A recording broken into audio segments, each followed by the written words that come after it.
여러분, 안녕하세요. 한국어 능력 시험 말하기 평가 세 번째 유형에 대해서 우리 같이 한번 생각해 볼까요?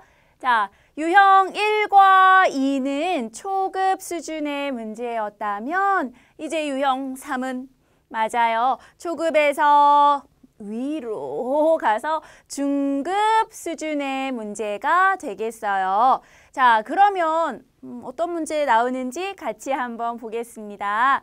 자, 이 세 번째 유형도 역시 그림이 나오는데요. 유형 두 번째와 큰 차이점은 이 유형 3번은 그림을 보고 이야기하는 것인데요. 그림의 상황을 설명하는 거예요. 자, 토픽 홈페이지를 보시면 이런 예가 나와 있습니다. 이렇게 상황 그림이 4개가 나와요. 자, 그리고 이 4개의 그림 속의 상황을 여러분이 설명하는 그런 유형이 되겠어요. 여기도 보시면 민수 씨가 춤 경연 대회에 참가했습니다. 민수 씨에게 무슨 일이 있었는지 이야기하세요. 이렇게 해서 이 그림을 보고 상황을 설명하는 그런 문제가 바로 유형 3번입니다. 괜찮겠어요? 자, 여러분, 유형 두 번째는 대화였어요. 그래서 남자 또는 여자의 말 다음에 여러분이 해야 되는 말을 이어서 하는 문제였다면 이거는 여러분 그림을 보고 이야기를 만들어야 돼요. 그러니까 대화, 민수 씨가 이야기해요, 미숙 씨가 이야기해요 이런 게 아니라 여러분이 설명을 해야 한다는 것 잊지 않으셨으면 좋겠습니다.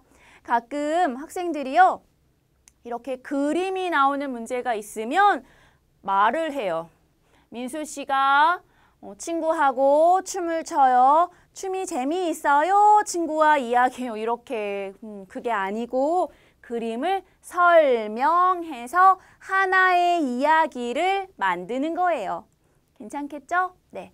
자, 이 문제는 준비 시간이 40초 동안 준비해야 되고요.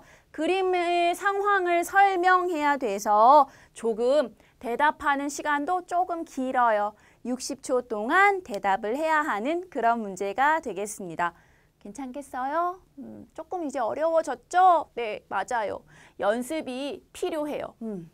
자, 그러면 이런 세 번째 유형에서 나오는 내용들 뭐가 있을까 한번 생각해 보겠습니다. 주로 아주 어렵고 복잡한 상황은 안 나올 거고요.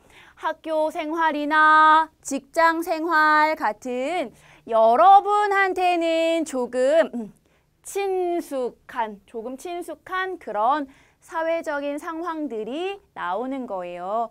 근데 친구와 밥을 먹어요. 이런 거보다는 조금 복잡하겠지요. 중급의 상황 정도니까요. 자, 그리고 여러분이 시간이 있을 때 여가 생활 또는 문화 생활 이런 것처럼 일상에서 자주 경험하는 상황이에요. 산책을 하다가 생긴 일, 또는 학교에 가다가 생긴 일, 이런 것들 평소의 생활 속에서 여러분이 만나게 되는 그런 상황들이 그림으로 나오는 거예요. 자, 이거를 하실 때 여러분 이야기를 만들어야 하지요. 그러니까 누가, 언제, 어디에서, 무엇을, 왜, 어떻게 했는지 이런 것을 설명하는 것이 필요하겠고요. 그래서 누가, 언제, 무엇을, 어디에서, 어떻게, 왜를 문장으로 만들어 보면서 이야기를 완성하시면 좋겠습니다. 괜찮겠어요? 네. 어려워요? 네. 쉽지는 않은 것 같아요. 하지만 여러분 할 수 있어요. 평소에 연습하면 할 수 있어요. 충분히. 아셨죠? 자, 그러면 이 그림 보고 이야기하는 유형은요. 여러분이 문제를 풀 때 이렇게 하시면 좋은데요. 첫 번째, 우선 그림이 있으니까 그림을 보고 거기에서 여러분이 알고 있는 단어 이런 것을 한번 확인해 보세요. 아까 춤 경연대회 이런 거 나왔죠? 그러니까 춤, 이것도 대회, 춤추다 이런 표현들, 단어와 표현들을 메모해서 문제 풀면 좋겠고요. 그리고 이 문제를 풀 때 그림의 상황들을 자세하게 조금 설명해야 되는 거 잊지 마세요. 자, 그런데 자세하게 설명해야 돼요. 그래서 가끔 학생들이 1번 그림은 아주 자세하게 설명하다가 이게 시간이 60초밖에 없잖아요. 그러니까 뒤에 갈수록 점점 내용이 짧아져서 뒤에는 한 문장 이렇게 해서 끝나는 일들이 가끔 있어요. 시간이 모자라서요. 그러니까 60초라는 시간을 잘 생각하면서 꼭 필요한 그 하나의 그림마다 꼭 필요한 말들을 좀 해주면 좋겠어요. 괜찮겠죠? 네. 자, 그리고 이 이야기, 그림 보고 이야기를 만드는 거니까 하나의 그림을 하나 설명하는 거 네, 중요하지만 그 내용들이 연결이 안 되면 조금 이게 뭐예요? 이렇게 할 수 있어서 그리고 그래서 이렇게 내용을 연결해 주는 말들도 조금 사용하면서 말하면 조금 더 부드럽게 내용이 정리가 될 거예요. 괜찮겠어요? 네. 하지만 이게 정확하게 들어가야겠지요. 그리고 그래서 이런 것이요. 괜찮겠죠? 자, 그래서 여러분 이 세 번째 유형을 말하기 풀 때는 이런 것을 생각하면서 풀어주면 좋겠습니다. 네, 어때요? 괜찮아요? 자, 그러면 여러분 우리 실제로 문제, 선생님이 낸 문제를 한번 풀면서 연습을 먼저 해보세요. 3번 그림을 보고 순서대로 이야기하십시오. 40초 동안 준비하십시오. 삐 소리가 끝나면 60초 동안 말하십시오. 민수 씨가 공원에 갔습니다. 그림을 보고 민수 씨에게 무슨 일이 있었는지 이야기하세요.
자, 여러분 어때요? 문제 풀어봤어요? 대답해봤어요? 괜찮았어요?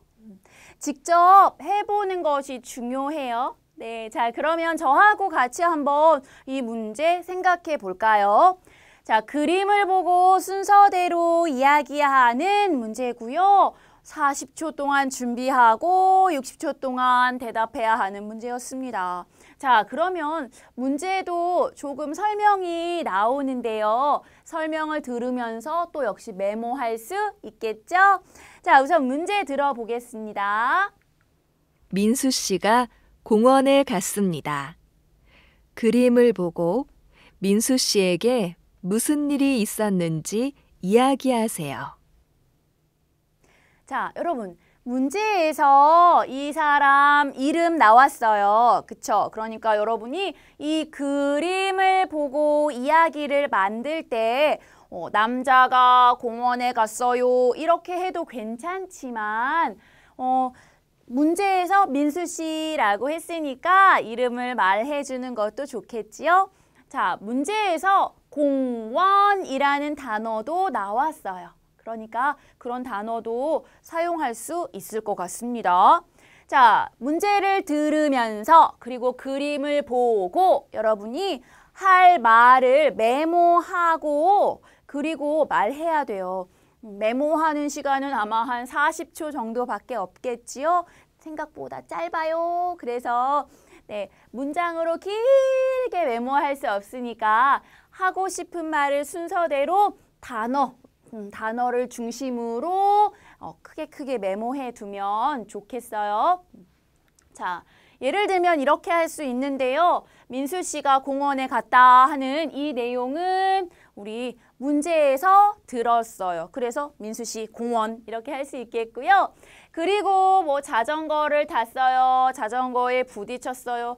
그림 보고 단어들을 메모하시면 좋겠습니다. 자, 그리고 여기 병원에 병원 갔어요 하는 내용 있고요. 친구 같이 갔네요. 그렇죠? 자, 그리고 다리가 아파요 하는 내용도 있었고 여기에 이렇게 다리에 여러분 이거 깁스라는 표현 혹시 알아요? 깁스를 하다 이런 표현도 메모해 두면 좋을 것 같습니다. 괜찮겠어요? 네.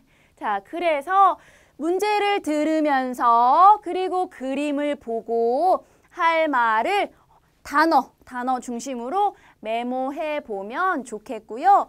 이거 메모하실 때 누가 언제 무엇을 어디에서 어떻게 왜 했어요 하는 내용들이 조금 더 나오면 내용이 조금 더 많아지겠죠. 그쵸? 여러분 60초 동안 말해야 하는데 민수 씨가 공원에 갔어요. 자전거에 부딪혔어요. 병원에 갔어요. 다리가 아파요.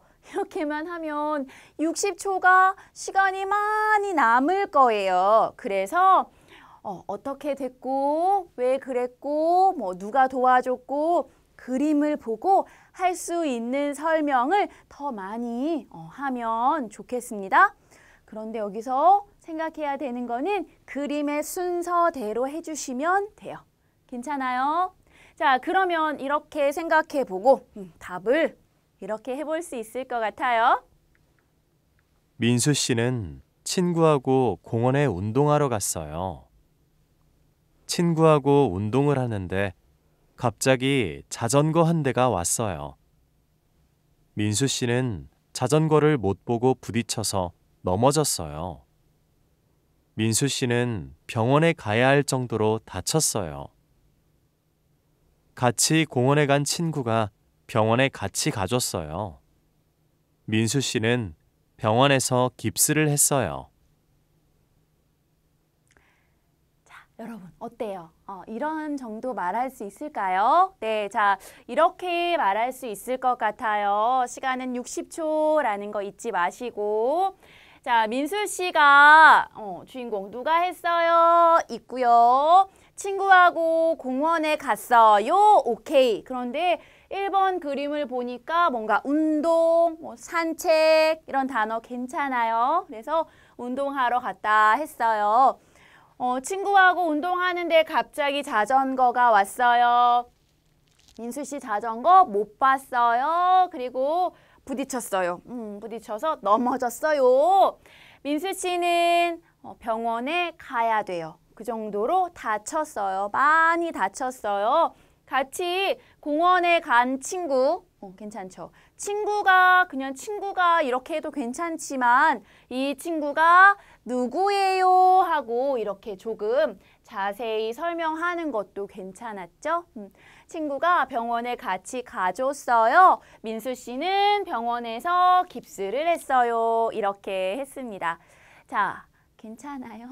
네, 이렇게 해서 그림을 보고 이 그림에서 제일 중요한 사건을 먼저 정리하고 거기에 내용을 더 조금씩 더 플러스 하면 될 것 같아요.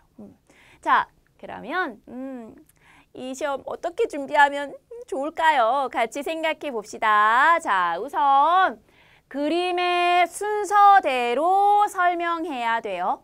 그렇죠? 그리고 그림에서 제일 중요한 사건, 중요한 일이 무엇인지 그걸 정확하게 말해야 돼요. 그거 중요하거든요. 그래서 예를 들어서 민수 씨가 자전거하고 부딪혀서 넘어졌어요 하는 2번 내용을 설명 안 해요. 그러면 여러분 점수는 조금 마이너스가 있을 거예요.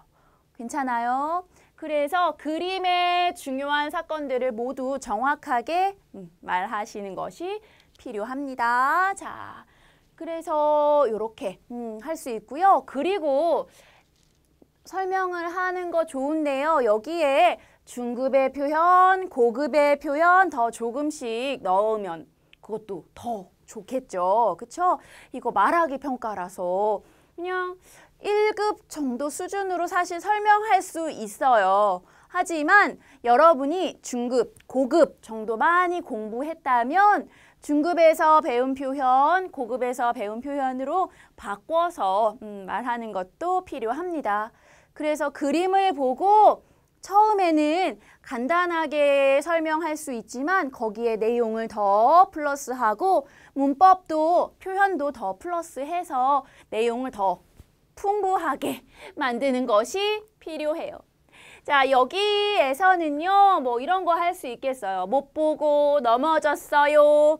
이런 것을 조금, 그렇죠, 이렇게. 네. 민수 씨는 자전거를 못 본 채, 은채라는 표현, 가다가 부딪혀서 넘어지고 말았어요. 고 말았어요 하는 이런 결과의 표현. 이런 것들을 더 플러스해서 넣으면 여러분 선생님 점수를 주는 선생님들이 보고 고급 수준의 학생이에요. 좋아요. 이렇게 점수를 줄 수 있겠지요. 네, 그래서 중급, 고급의 표현을 조금씩이라도 넣는 연습을 좀 하면 좋겠어요. 그리고 또 네, 여기에 뭐 을 정도로 이런 표현들도요. 아셨죠? 자, 좋습니다. 자, 그리고 또 이거 문법을 말하실 때 제일 조심해야 하는 건 정확하게 사용해야 돼요. 고급의 표현들을 많이 넣었지만 정확하지 않으면 그거는 점수가 나빠요. 아셨죠? 고급의 표현을 많이 사용하는 것보다 고급의, 중급의 표현 하나, 두 개 사용해도 정확하게 사용하는 것이 필요해요. 괜찮아요? 그래서 정확하게 사용하는 연습 해주세요. 자, 그리고 한 문장을 이제 이 문제는 중급 수준의 문제니까요. 한 문장을 조금 길게 말하는 것도 괜찮아요. 모든 문장을 다 길게 말할 수 없지만 뭐 하나, 두 개 정도는 조금 연습해 보세요. 여기에서는 뭐 이거 같은 경우 이렇게 할 수 있을 것 같아요. 예를 들어서 친구가 같이 병원에 가준 덕분에 민수 씨는 병원에서 진료를 잘 받고 진료를 받다 하는 이 표현도 중급의 표현이죠. 진료를 잘 받고 깁스를 했어요. 이런 식으로 같이 가줬어요. 병원에서 깁스했어요. 해도 괜찮지만 하나의 문장을 이렇게 조금 길게 말하면 한국어를 아주 유창하게 하는군요 하는 생각을 들게 할 수 있으니까요. 연습하면 좋겠습니다. 하지만 정확하게 하는 것도 중요해요. 아셨죠? 네. 자, 괜찮아요, 여러분? 네. 자, 좋아요. 그리고 네. 이런 문제를 특히 이제 유형 3번은 어떤 일이 일어났는지 일의 순서대로 설명하는 거잖아요. 그래서 여러분이 이걸 평소에 준비하려면 평소에 일기, 한국어로 일기 쓰는 연습을 한번 해보세요. 아셨죠? 그러면 일기를 쓰는 건 오늘 뭘 했고 그래서 내 느낌이 어땠고 뭐 이런 내용들을 시간의 순서대로 쓰는 게 보통이니까 그렇게 한번 평소에 꾸준히 한국어로 일기를 쓰는 연습을 해 보십시오. 네, 괜찮아요? 좋아요. 자, 이렇게 해서 세 번째 유형에 대한 이야기도 모두 해드렸어요. 도움이 되면 좋겠습니다, 여러분. 네, 말하기 시험 무서워요, 선생님. 걱정하지 마세요. 여러분 많이 연습하고 있으니까 잘할 수 있을 거예요. 자, 유형 세 번째는 여기까지. 자, 저는 또 다음 시간에 여러분을 만나기 위해서 기다리고 있을게요. 여러분 고맙습니다. 당신을 위한 한국어 마스터 토픽.